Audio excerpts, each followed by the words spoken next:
असी इन वक्त मौजूद आयूं तलहार के वार्ड नंबर 7 मियाँपोटा में। इन वार्ड की ख़ुसूसी अहमियत इन करे वधीक है जो हितां जो चूंडियल चेयरमैन जे गुज़िरियल 4 साल का तलहार टाउन कमेटी ते हुकूमत कई है, वो हिन ही वार्ड में कामयाब थियो है। हिन वार्ड में केतरे कदर तरक्याती कम थिया आहिनि, हितां जा रहवासी तरक्याती कमनि मां केतरे कदर मुतमईन आहिनि।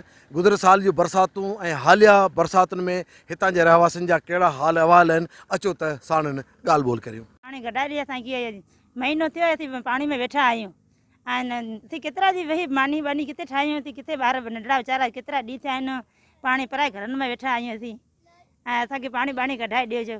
साईं ये असांजो अर्ज़ु ॿुधो, असीं बोर्ड में वेठा आहियूं, असांजो को धणी दौरी कोन थो थिए, मच्छर में न खाऊं था। असांजो चेयरमैन आहे जेको मीर शाहिद, असांजो कुझु कोन करे सघे थो, ठीकु आहे। असांखे न की सिम कढायो थो ॾिए, न की असांखां ई पाणी छंडायो थो ॾिए का।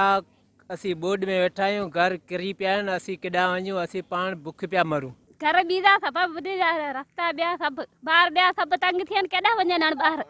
पाणी अची कढाए मिशन खणी पकड़ चाहे तो असांखे पाणी कढाए ॾियो, मजबूरी लाचार आहे असांखे जीअं करियो, असांखे पाणी कढाए ॾियो। मीर साहिब असांखे सिम कढाए ॾियो, असांखे रद पकड़ जो आई कोन, असीं बच्चा बुख पिया मरनि, पोइ केॾांहुं वञूं पाणी में, रद पकड़ जो आई कोन। ज़रूरत हिन ॻाल्हि जी आहे त हितां जो चूंडियल चेयरमैन गुज़िरियल 4 सालनि जे अंदरि एतिरे क़दुरु न कमु कराए सघियो आहे जो अॼु हिन जे घरनि में मौजूदु पाणी एतिरे क़दुरु आहे जो ही मानी पचाइण जे लाइ तकलीफ़ में आहिनि। हितां जी मानी पचाइण जे लाइ रोड जो सहारो वठनि था, हिते जो माल मरी रहियो आहे, हिते जा हिन जा घर जेके से किरी रहिया आहिनि। हिन जी ज़ुबानी मुताबिक़ असांजी वाहर कई वञे, हितां जो पाणी जल्द खां जल्द निकाल कराए वञे त जीअं असीं सुख जो साह खणी सघूं। कैमरामैन मोहम्मद याकूब खोसो सां गॾु आउं आहियां मोहम्मद सिद्दीक़ थेबो, टाइम न्यूज़ तलहार।